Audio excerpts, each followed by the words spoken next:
folks, Mike Murda's Gamer Logic here, and this is all my pickups from the Midwest Gaming Classic 2017. Geez, what should we start with? I guess we will start with some Super Famicom games that I picked up. And the first one we got here is from Sammy, 1992. I have not played this one. This was a part of the buy two get one free that I picked up on Sunday. Really, a majority of these games I picked up on Sunday. I only got 2 games on Saturday because I was so struck by how high the prices were for some things. So Sammy, 1992. This is Battle Blaze. Not familiar with this one at all, so that'll definitely be a fun one to throw on the import bookin list. The next one is also from 1992. This is another Sunsoft title. I do not recognize the character on the front of that. I'm assuming this might be some kind of anime adaptation. Not really sure what that is, but again, should be fun. You know, the thing is with Super Famicom games is not really understanding kanji or Japanese writing in general. You kind of got to guess at some of this stuff. And the whole reason I got this, and I'm sure this is going to be a little difficult to see, is the fact that it's just got this kind of spooky, foreboding-looking house in the front of it. So, again, this is a 1992. This is Spike Chunsoft, or just regular Chunsoft. So, I'm assuming this is some sort of visual novel that I won't be able to play and will struggle through. But what the hell, right? It was free. Next up, we have our we just did Super Famicom. Our Famicom titles. And this was another vendor booth where you buy 2, you get 1 free, so I kind of jumped on that deal. This one, I'm not really sure what it is. SFX S8 something something something. But looks very interesting on the front. It's from SNK. So again, import bookin material. This is Juvie Quest. I have no idea what this is, but it's from Birthday/Namco 1990. This is from Kemco of Shadowgate, Deja Vu fame. And again, just unfortunately, you have to kind of go off the art on these things, and it looks interesting. Not really sure what the deal is with that. KSC-JE. This one on the back, I have no idea what this is. This is JF-06. This is, who is this from? This is from Jellicoe, 1985. And we do have a little screenshot on the back. Not sure what this is, but it looks like kind of a side-scrolling platform adventure. Oh, it looks interesting. Ooh, excuse me. Another one here. This is NFC-HR. Not sure what this is. Character in the front looks pretty pissed off or under stress here, so hopefully it's interesting. It's half the fun of these import bookins, folks. And when it's cheap, it's cheap. Again, I'm not sure what this one is, but this is yet another Famicom title. I want to say this is part of the Flying Warriors games, but that might not be right. I'm very descriptive with these, I know, but I'm just kind of showing it as it is. Aretha 2, which I didn't realize they did a sequel. This came from Mad Gear Games. They were doing grab bags, and it was 6 import Game Boy games for $10. I probably should have just grabbed the other grab bags for the hell of it, but I didn't. Top-down RPG, if I remember correctly. This has a mole, I think a family of moles on it. I'm not sure what this is. Great import bookin material. This looks like Ultraman characters on here, so that should be interesting. I'm always good with games that have cats in them. Cool. Oh, and speaking of cats, how about a little Hello Kitty action? Why not, right? Wow. This looks like it's Dragon Quest Monsters. A bit of an avalanche there. This is something I had to pick up by kind of switching from console games. We're going to Tiger handheld games, and this is Ninja Gaiden, and I picked this up because I always wanted this as a kid. Huge fan of obviously the NES games, and I love the music, and the vinyl's coming out this week. The pre-order for it is, but the price was cheap. It was like 15 bucks, so I had to pick it up. I've played it a little bit. It's cheesy. It's super simple, but I figured why the heck not. Away from games yet again. This was really cool. They had some of these hats, and I think I picked this one up from either Windy Gaming or Quan. I'm not sure if Quan was doing both. Quan is a part of, I believe it's Omega Works.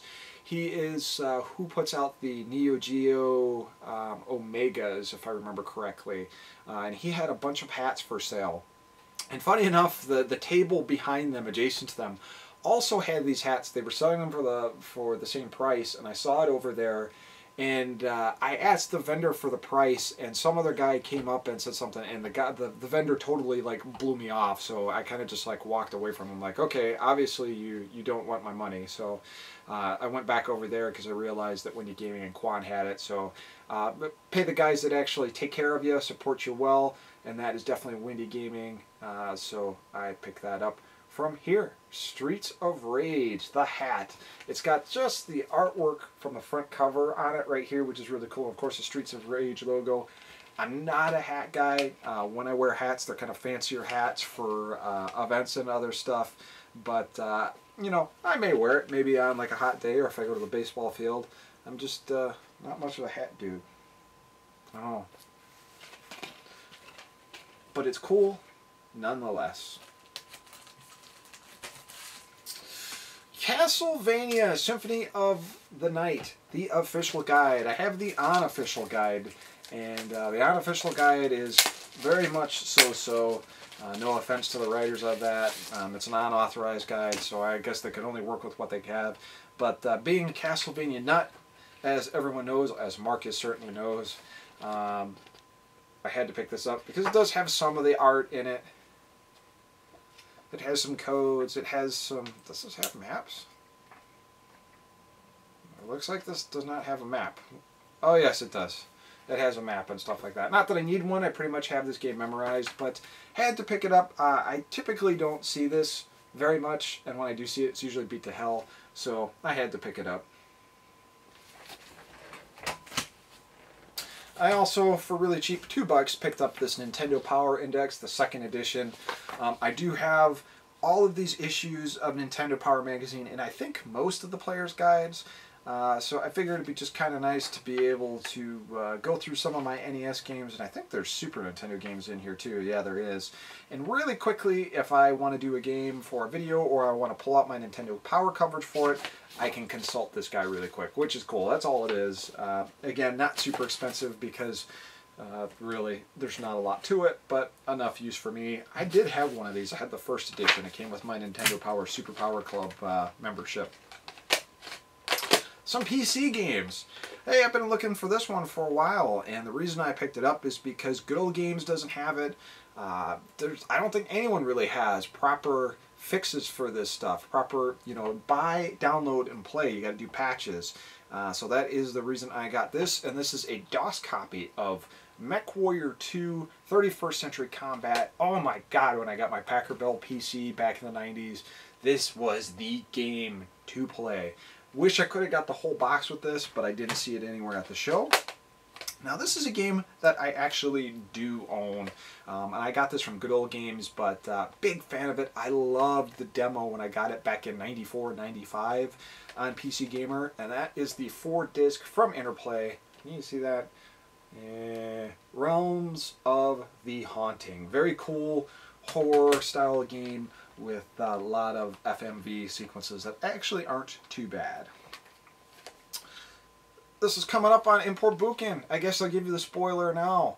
And that is Valis, or I also hear it pronounced Valis, but this is The Legend of the Phantasm Soldier. And this is the remake of the first game, and this is on the Super CD-ROM system for the Turbo Duo. And I picked that up because I actually like the series a lot. It's very Castlevania-ish, which is an instant win for me.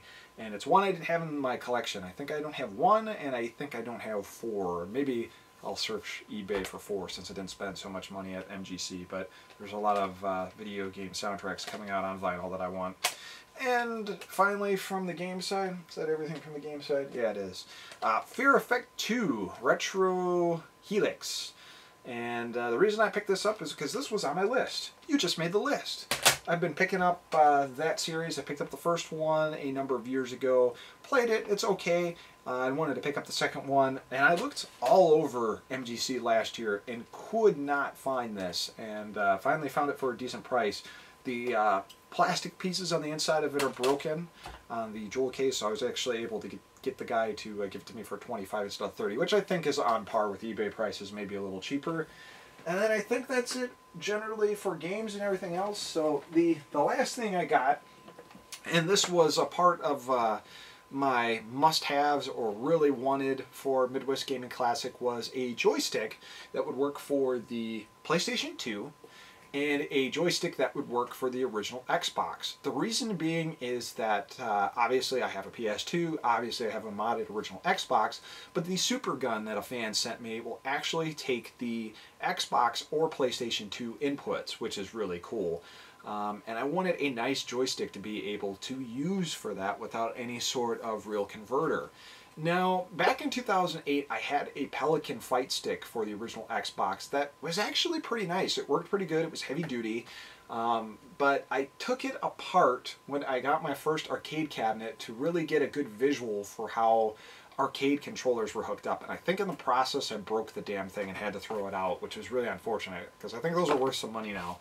But I was able to get this instead of a Pelican stick, and I'm really happy about this because, quiet BB-8, because I really, really love Street Fighter. And that's this right here. This is the 15th anniversary Street Fighter II arcade stick. And let me tell you, this is a pretty solid arcade stick. Very responsive, works great from what I've tried so far. It's got the 4-button layout, so I can play Neo Geo games very easily on it. Very, very, very, very pleased with this for sure. And this was at the show last year, and I want to say it was like 150 bucks. The price on it this year was 75. I think the seller there finally just wanted to get rid of the damn thing. And what was great was the box. It came with the box. It came with all the inserts. The box has some shelfware on it, but this is like brand new. He said he literally plugged it in once and tested it, so this hasn't had a lot of wear on it. And for not having a lot of wear, this feels freaking great. So definitely probably my favorite MGC purchase for sure. And yeah, that's kind of it. That's everything I picked up at the Midwest Gaming Classic this year. So nothing really super stellar or super out of the ordinary, but still a lot of fun. Had a lot of fun there and did pick up some good stuff. Again, the majority of it on Sunday. So guys, thanks for watching. I know I don't do these pickup videos a lot, but this is kind of like the biggest time I definitely pick up gaming related stuff in big bundles. So yeah, thanks for watching.